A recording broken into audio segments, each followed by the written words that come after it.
Desivele isithwana phela suku zonke kungelamanzi. Sisilwa bekulunga ithona inhlambeli lapho ongasozuvuka kula muntu omdala kula muntu omncane. Ayisho ukuthi siyathengisa amanzi but it's our service. Likuzwisise lokho. Don't quote me wrong. Asithengisa amanzi. But our service.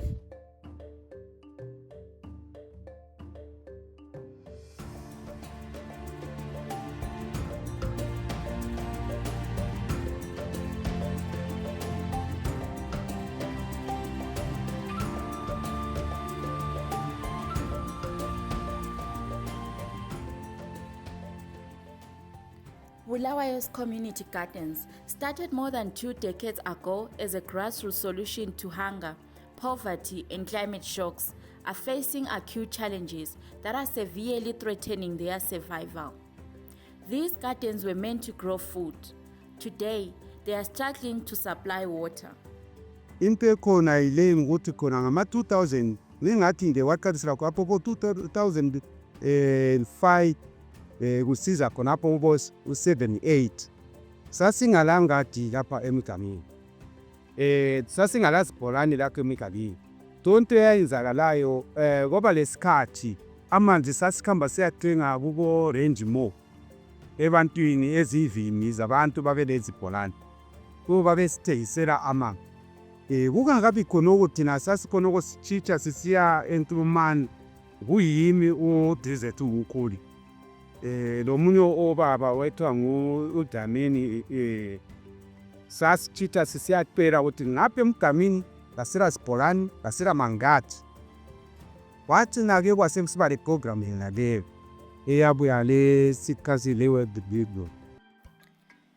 Donors, in partnership with the City Council, built the infrastructure for communities in designated areas and handed it over to residents to establish gardens. World Vision forked out $15,000 for the establishment of each garden, including the drilling of boreholes, land clearing, and fencing of the designated areas. In recent years, Bulawayo has faced acute water challenges. Inset water challenges have persisted unabated in Bulawayo as household taps run dry. Community gardens have now moved into emergency water points as residents hustle to find potable water. Boreholes meant for irrigation now serve to provide water to local communities. Ithona lilayinela umgqomo omnye abe le4 le5 omnye le6 ingawule 2 and 1. Abafana behaya abafana bayagijima beyeqa phezu kwembheda wena uzatshona ugukurikila thina ngisefika lapha ngiyathelela engqemgqomo engu4 kuphela iclub siphelile. Desivele isithwana phela suku zonke kungelamanzi. Sisilwa bekulunga ithona inhlambeli lapho ongasozuvuka kula muntu omdala kula muntu omncane. Alo kungathiphanga indawo abe kumncane silimanga amabe kwenzima kakhulu. Kona siqalise ngilithi sikhela amanzi ngaphena ke sibenze ngoba sesingezelelile amaswela la engona lana kuphela nge4 kade. Ilanga lingathi so vele kasapho. Ngabe lifike ebhazini ubhuka sapho. So vele kuyabe kuliwa abangani siyashiyana sithi ngapha A B thina ngafa C. So thina ngapha sasebuzanda lapha babe bezokubula lapha bethi thina sibhudila amanzi yabo. Bona basathola amanzi ngani. Boreholes originally drilled to support only gardening and household use are now serving estimated thousands of people during extended water shedding periods. This has seen garden farmers devising ways to ensure they keep going. One such way is to make community members partially meet the cost of the maintenance of the boreholes. Ingadi le yowazi into ezindini amanzi ka-City Council uyabhadalelwa yakhela manje. So thina anti yabo lamajojo amalokuzila Amapaneli la amasona paneli silabantu abalindayo abantu abalindayo ithi sibabhadalayo uyekela khona ukubhadalayiza phela abantu umuntu kalanda ukuthi uncediwe. so uCity Council sakhuluma lo City Council ndiyabakhiphisa nje ubona kungamase Dibabhadalisa malini? ama-pipeline Okay. Ukwenzela ukuthi sincediseke nxa kuyikuthi into zethu ziyake zife phela. Yabo. Nginga recent yastasikelika sibhalelana amaphaneli angaphansi lana amadala kancane amanye ekezizaka so yithi sebeshikwenza asikhande kuzakhamile sifuna imali iyazenzela thina fethu ndiyabona so angeke sithi ukuthi umuntu bakhona yes ayisikuthi umuntu wonke engakwethu uyacela siyamnika kodwa ubaningi umuntu kumele la incedise ayisho ukuthi uyathengisa amahekhteli but it's our service. Agronomist Walter Moyo says over-dependence on one borehole creates extreme vulnerability. He says lack of consistent support for the garden by council and other supporters is a clear warning of dangers of overuse. Only one of City's 7 water bowsers was operational in 2025. Communities are left to absorb the impacts of climate change. When water fails, risky alternatives emerge. In some suburbs such as Culture Park, vegetables are grown near sewer ponds. Ukuswelakala kwama-community gardens lapha kuyasa-affecta kakhulu. Siyawafuna ama-community gardens kodwa asila amanzi, asila zibhorani, indawo yethu iyomile. So sirilaya ngama-gardens alinywa ezifuleni lapho kugeleza khona amanzi esiwa. So yiwo mbhida esiwudlayo phakathi lapha emalokishini. So kuzasa-affecta in the long run yakwazi imikhuhlane izaba khona.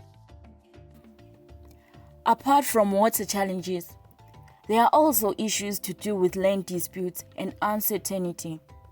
In Kulumani, for example, garden farmers have since stopped farming following a land dispute with gospel preaching ministries who claimed the land used by the community garden farmers. Kasisawathola ama-benefit lawa ngenxa yokuba sivele engadini lakhana kasisekho.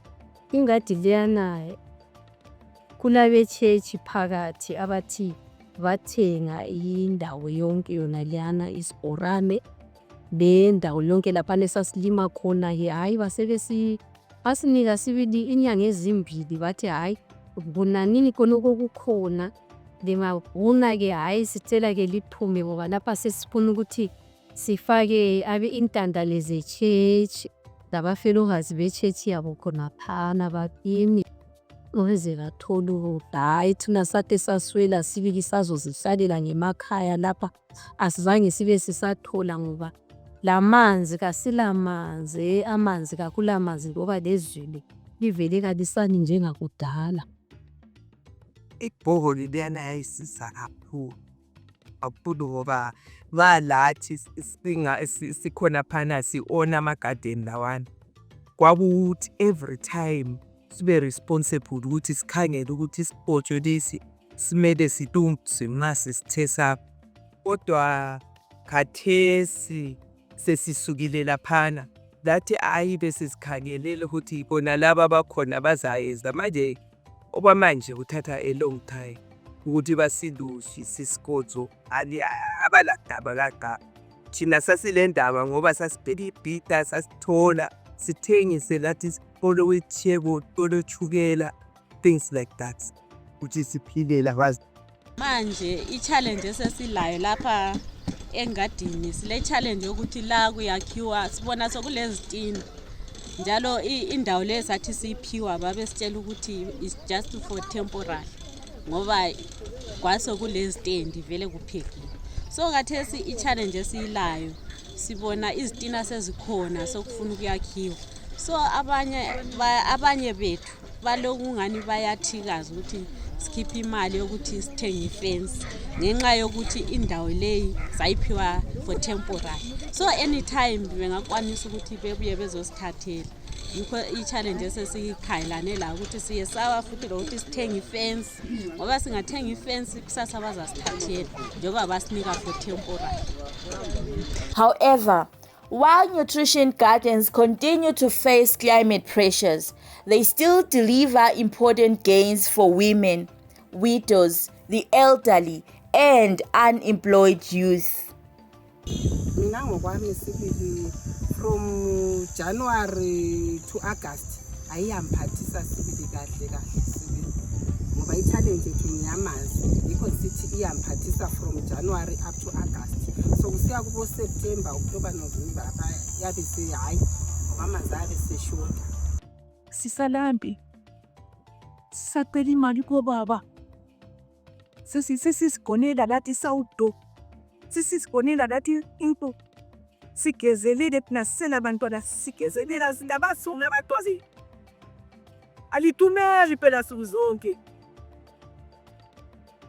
yikho khona dala ate lokhana yethe ngibukwenje ate lokhana yethe ngithathi hayi mina incedisa angaza yesibili kuya ngala iqiniso lonke sisi la ya ungaqina siyaqala. Climate change is reshaping Bulawayo. Without resilient water systems, secure land, and institutional support, community gardens and the people who depend on them will remain on the brink. Reliance on a single borehole has become one of the greatest weaknesses of Bulawayo's community garden model.